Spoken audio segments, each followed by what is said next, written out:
semaine dernière. Avec son équipe, L'initiative. Et donc, on voit bien, moi j'ai écouté l'autre jour, c'est pour ça que je suis intervenu pendant la manifestation, juste pour témoigner, les journalistes disent pro-palestinien, c'est le meilleur sous-entendu anti-israélien, et ce qu'on ne dit pas, mais ce qui est encore sous-entendu, c'est antisémite derrière, hein, parce que on connaît le raisonnement. Les gens, on n'est pas pro-palestinien, on est pour que les Palestiniens aient le droit d'avoir un État et de vivre en paix. Moi, je suis pas pro-palestinien, pas plus que je suis pro-arabe, que je suis pro-islamiste ou n'importe. Je suis pour la paix. Les gens de Palestine et le droit, ils ont un droit absolu d'avoir un État, de vivre en paix. Cet antisémitisme qui gangrène les sociétés. Par exemple, le jour de l'assaut, le journal de TF1, qu'est-ce qu'on a montré? On a montré les vidéos qui ont été prises par l'armée de Sahel. On n'a pas montré les vidéos prises de l'intérieur du Marmara. En fait. Le discours était vraiment orienté que l'armée s'est elle-même défendue contre l'attaque de l'humanitaire. Alors là, même le langage utilisé, oriente le spectateur. On a trouvé des objets. Si on ne cherche pas d'autres informations sur d'autres sources, on n'a pas une information. Aujourd'hui, dans l'Humanité, par exemple, il y a un ancien député du groupe qui s'appelle Die Linke en Allemagne. Il a 72 ans, il était sur le bateau qui a été assailli. Donc, ils étaient 5 parlementaires ou ex-parlementaires. Immédiatement, on leur a piqué. Lui, il a pris plein de photos avec ses idées. On leur a piqué immédiatement leur matériel.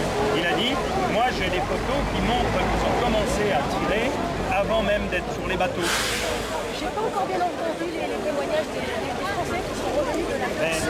Juste quelques briques d'informations, mais ils sont revenus sans papier, ils sont passés par la Grèce. Ils ont fait une en Grèce, et la Grèce les avait affrétés en France en avion.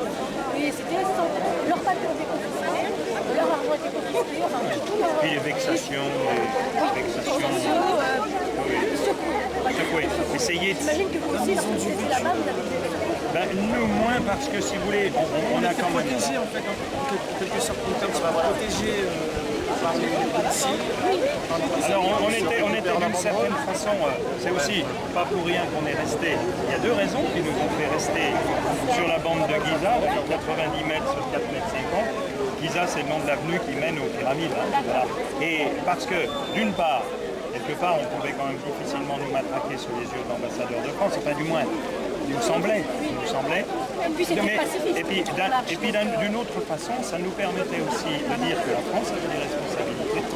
Et puis aussi, ça a permis... La prochaine fois, tous les gens qui étaient éparpillés dans le terre, les 900 autres, 1000 autres même, hein, ça a fait une sorte de point... Je vous donne le mail d'une amie à moi, et comme ça sera plus facile la prochaine réunion quand je reçois le courrier. Voilà, je vous dis bon après-midi, bonne soirée. Allez. Si vous avez su, je crois qu'ils nous ont à 150 km, nous laisser nous épuiser parce qu'on aurait été bien emmerdés. Parce que en cours de route, ça fait un point de ralliement. Et du coup, à partir de ces points de ralliement, et donc celui-là, le 1er de l'an, il y a eu une manifestation devant l'ambassade d'Israël, où on était presque tous, quoi.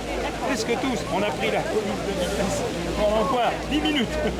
Hein, le temps de barrer l'avenue devant l'ambassade d'Israël. Les Américains voulaient surtout nous voir parce qu'ils disaient qu'il y avait une ferveur. Vous, les Français, vous avez une ferveur que nous, les Américains, on n'a pas. Parce que les Américains qui étaient partis Voilà, c'est ça, parce que... des fois, dormir avec nous, on échangeait comme ça, parce que... Voilà, il y avait des gens aussi très fatigués parmi nous. Par exemple, il y avait une dame de 71 ans, elle n'avait jamais campé de sa vie. C'est génial, hein, je l'ai revu là, au boycott à Paris pour H&M là. Elle y était, une petite dame, ses cheveux blancs, elle y était, je ne sais pas si tu te rappelles, un couple qui s'appelait Pedro, son mari. Ils avaient jamais, lui il avait peut-être campé, mais elle, jamais de sa vie. Et donc on échangeait, et puis Malika qui était donc elle avec un autre groupe, elle est venue aussi. Jeanne-Marie aussi, les parlementaires sont venus. Du coup, ça fait un point central, quoi. Alors, les autorités étaient vraiment ambiguës avec ça, parce que des fois, elles nous laissaient plus sortir, tu sais, pour aller aux toilettes. Et premier soir, le deuxième soir, c'était dur. Là, c'était dur, oui. Ils nous laissaient pas sortir. Oui. Mais pas sortir. Du coup, on n'arrivait pas à aller aux toilettes. Ne serait-ce qu'aller Aux toilettes.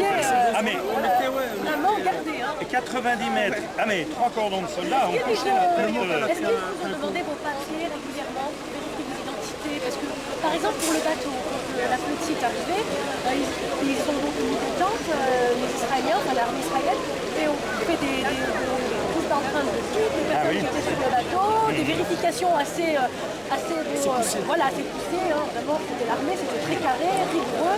Est-ce que vous, là-bas, Nous, en fait, à partir du moment où on a voulu faire cette marche, on a donné nos coordonnées à l'association. Je pense que Ils avaient tous nos coordonnées. d'accord, donc il n'y a pas eu sur place de vérification exagérée. Oui, enfin, on va dire un excès de zèle, juste pour, par exemple, vous embêter.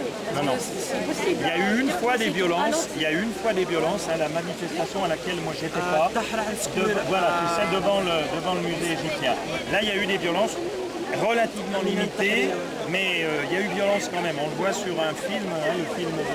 Si vous voulez, sur le site europalestine.fr, vous allez voir toutes les vidéos avec différentes rubriques de la marche. D'accord. Et puis sur le site de Malika, oui, j'y vais il y régulièrement a sur ce plein de site-là. trucs aussi, Oui. des renvois, voilà. Après, moi, j'ai connu un Palestinien qui a traversé la frontière exprès, parce qu'il savait qu'il allait avoir cette guerre. Oui, parce Il est venu exprès nous voir, nous encourager. J'ai fait connaissance avec lui. Toi t'as fait... Nous, on discutait, on partageait, nous racontait ses calvaires, son quotidien à Gaza. Voilà, le quotidien. Des fois, on avait envie de pleurer. Non, c'était une dimension du truc. Hein. Nous disons l'acte politique de dire symboliquement une marche à Gaza. Voilà. Et puis humainement aussi, ça a été aussi beaucoup une frustration pour nous. Parce qu'on souhaitait rencontrer les gens, quoi, humainement. Oui, Je veux dire, aller pas, voir les hein, Gazaouis, parce que aller là-bas. tout le monde nous le dit, tous les Palestiniens qu'on a vus disent c'est pas l'argent qu'on veut principalement. Si on peut faire des maisons, des choses, mais c'est faire casser cet encerclement. C'est une prison. Parce que voilà, c'est une prison.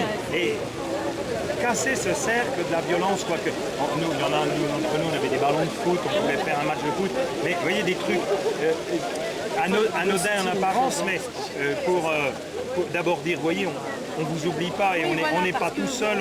Voilà. Voilà, parce que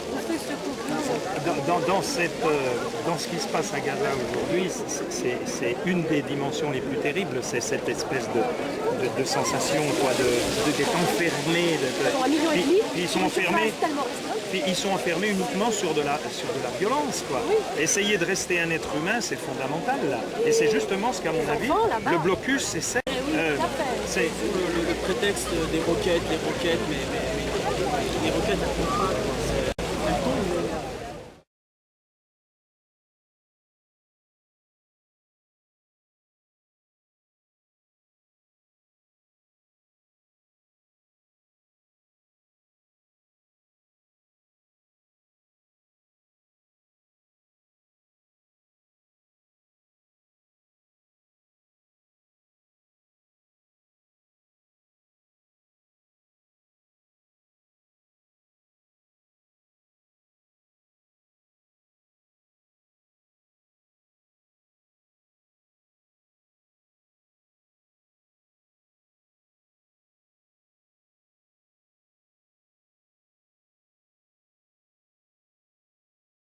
Pour que ce soit plus que des bêtes, quoi. Et pour qu'on puisse dire après, voyez, c'est plus des hommes. C'est, regardez, ils se font sauter avec une ceinture de trucs. Voilà,